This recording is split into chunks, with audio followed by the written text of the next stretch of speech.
Hi friends, welcome back to our channel படித்ததில் பிடித்தது. இப்போது நம்ம சேனலில் பார்க்க போகிற வீடியோ எதை பற்றி அப்படின்னு பார்த்தீங்க அப்படின்னா, இன்றைக்கி நம்ம ப்ரெக்னென்சி ட்ரை பண்ணுற பெண்களுக்கு ஒரு முக்கியமான வீடியோ தான் இன்றைக்கி நம்ம பார்க்க போகிறோம். இது எது சம்மந்தப்பட்டது அப்படின்னு பார்த்தீங்க அப்படின்னா, கருமுட்டை வெடிக்கிறது சம்மந்தமாக இன்றைக்கி நம்ம ஒரு டாபிக் பார்க்க போகிறோம். அதாவது ஆவிலேஷன், அது சம்மந்தமாக இன்றைக்கி நம்ம பார்க்க போகிறோம். இப்போ பார்த்திங்கன்னா, ஒரு பெண்ணால் ஒரு மாதத்தில் எல்லா நாளுமே அவங்க கணவரோடு சேர்ந்து இருந்துட்டால் அவங்களால கருத்தரிக்க முடியாது. அவங்க எப்போ சேர்ந்து இருந்தால் கருத்தரிக்க முடியும் அப்படின்னு பார்த்திங்கன்னா, அவங்களோட சினைப்பை, அதாவது முட்டைப்பையிலிருந்து அவங்களுக்கு ஒவ்வொரு மாதமுமே கருமுட்டை வெடித்து வெளியில் வரும். அந்த கருமுட்டை வெடித்து வெளியில் வர்ற நேரத்தில் அவங்க சேர்ந்துருந்தால் மட்டும்தான் அவங்களால கருத்தரிக்கவே முடியும்.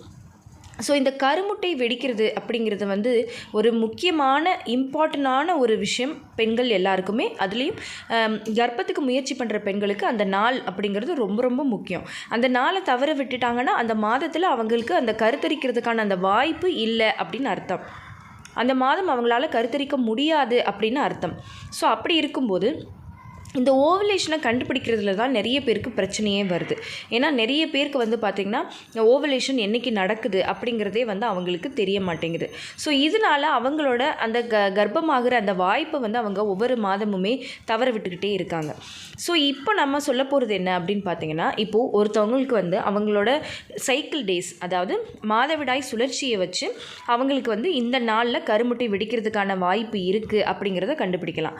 அடுத்து பார்த்திங்கன்னா, எனக்கு மாதவிடாய் சுழற்சி சீராக இல்லை, இர்ரெகுலராக இருக்குது, அப்போ என்னால் கருமுட்டை வெடிக்கிற நாளை கரெக்டாக கண்டுபிடிக்க முடியலை இந்த மாதிரி கால்குலேஷன் பண்ணி அப்படின்றவங்க இந்த மாதிரி ஓவலேஷன் கிட் அப்படின்னு சொல்லுவாங்க. அதாவது கருமுட்டை என்றைக்கு வெடிக்குது அப்படின்னு கண்டுபிடிக்கிறதுக்கான அந்த கிட்டு, ப்ரெக்னென்சி கிட்டு மாதிரி இருக்கும், அதை பயன்படுத்தலாம்.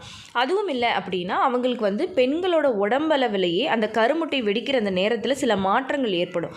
அவங்களுக்கு எக் ஒயிட், அதாவது கருமுட்டையோட வெள்ளைக்கரு மாதிரியான ஒரு மியூக்கஸ் அவங்களுக்கு உருவாகும். ஸோ அதை வச்சும் அவங்களுக்கு கருமுட்டை இன்றைக்கி வெடிக்கிறதுக்கு வாய்ப்பு இருக்குது அப்படின்ற ஒரு 5 நாள் நம்ம சேர்ந்துருக்கலாம் அப்படின்னு இருந்தீங்க அப்படின்னா கருத்தரிக்க முடியும். ஸோ இப்படி ஏதோ ஒரு விதத்தில் அவங்க இன்றைக்கி நம்மளுக்கு இத்தனை நாளில் நமக்கு கருமுட்டை வெடிக்குது அப்படிங்கிறத கண்டுபிடிச்சிடுறாங்க அப்படின்னு வைங்களேன்.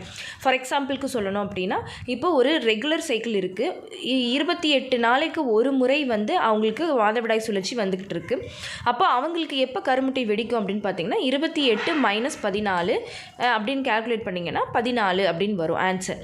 அந்த 14வது நாள் அவங்களுக்கு கருமுட்டை வெடிக்கிறதுக்கான வாய்ப்பு இருக்குது. ஸோ அந்த 14வது நாள் ஒரு மாதம் அவங்களுக்கு கருமுட்டை வெடிக்குது அப்படின்னா, ஒவ்வொரு மாதமுமே அதே நேரத்தில் அவங்களுக்கு கருமுட்டை வெடிக்கும் அப்படின்னு நம்ம சொல்ல முடியுமா அப்படின்னு பார்த்தீங்க அப்படின்னா, அது ஒரு கொஷின் மார்க் தான்.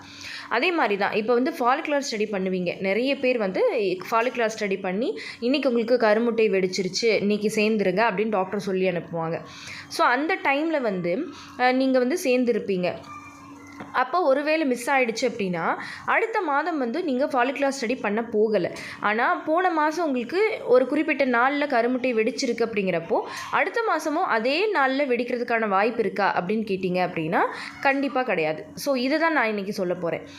ஏன் அப்படின்னு கேட்டிங்க அப்படின்னா, ஒவ்வொரு மாதமுமே கரெக்டாக, அதாவது உங்களோட உடல்நிலை சீராக இருக்கும் பட்சத்தில் கரெக்டாக நடக்கிறதுக்கு வாய்ப்பு இருக்குது. பட் இருந்தாலும் ஒரு முன்ன பின்ன ஒரு 5 நாளுக்குள்ளே, அதாவது அதுக்கு மேலே தாண்ட வாய்ப்பு இல்லை, இருந்தாலும் முன்ன பின்ன 5 நாளைக்கு முன்ன பின்ன உங்களுக்கு அந்த கருமுட்டை வெடிக்கிறதுக்கான வாய்ப்பு மாறும்.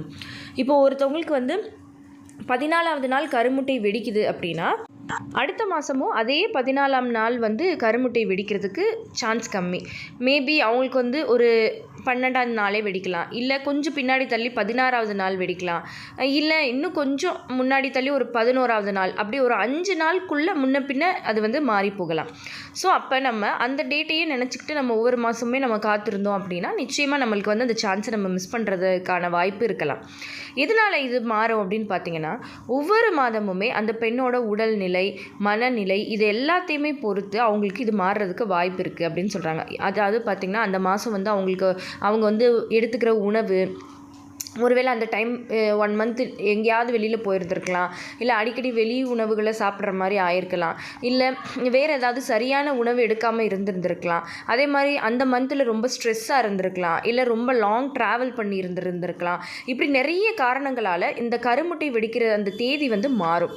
ஸோ அந்தந்த நேரத்தில் அவங்கவுங்களுக்கு அந்த மனநிலை உடல்நிலை எப்படி இருக்குது அப்படிங்கிறத பொறுத்து அது மாறும். இப்போ எப்படி நம்ம சொல்கிறோம் பீரியட்ஸ் இப்போ பார்த்திங்கன்னா சில பேருக்கு ஒரு மாதங்கள் வந்து பார்த்திங்கன்னா ரொம்ப சீக்கிரம் வரும், ஒரு மாதங்கள் கொஞ்சம் தள்ளி வரும். என்னென்னு பார்த்தா இல்லை இந்த மந்த் வந்து நான் கொஞ்சம் ரொம்ப அலைச்சலாக இருந்துச்சு எனக்கு உடம்பு, இல்லை இந்த மந்த் வந்து எனக்கு ரொம்ப வேலை ஜாஸ்தி, இல்லைன்னா இந்த மந்த் வந்து எனக்கு வீட்டில் ரொம்ப ஸ்ட்ரெஸ்ஸு அப்படிங்கிற மாதிரி நம்ம சொல்லுவோம்.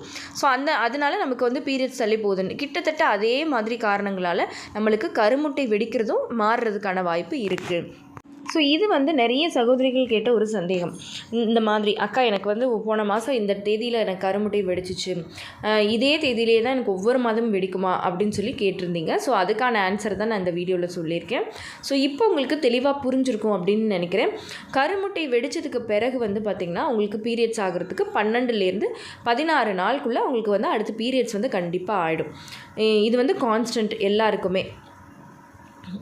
ஸோ இதுதான் வந்து உங்களோட டவுட்டை நான் கிளியர் பண்ணியிருக்கேன் இந்த வீடியோவில். இந்த வீடியோ உங்களுக்கு யூஸ்ஃபுல்லாக இருந்திருந்தால் மறக்காமல் லைக் பண்ணுங்கள், கமெண்ட் பண்ணுங்கள். உங்கள் ஃபேமிலி அண்ட் ஃப்ரெண்ட்ஸுக்கும் இந்த வீடியோவை மறக்காமல் ஷேர் பண்ணுங்கள். அப்போ தான் எல்லாருக்குமே ரொம்ப யூஸ்ஃபுல்லாக இருக்கும். அண்ட் நம்ம படித்ததில் பிடித்தது சேனலை இது வரைக்கும் சப்ஸ்கிரைப் பண்ணாமையே பார்த்துட்ருக்கீங்க அப்படின்னா மறக்காமல் சப்ஸ்கிரைப் பண்ணிக்கோங்க. பக்கத்தில் இருக்கிற பெல் ஐகானையும் சேர்த்து கிளிக் பண்ணி ஆள் கொடுத்து வச்சுருங்க. ஓகே ஃப்ரெண்ட்ஸ், பாய், தேங்க்யூ.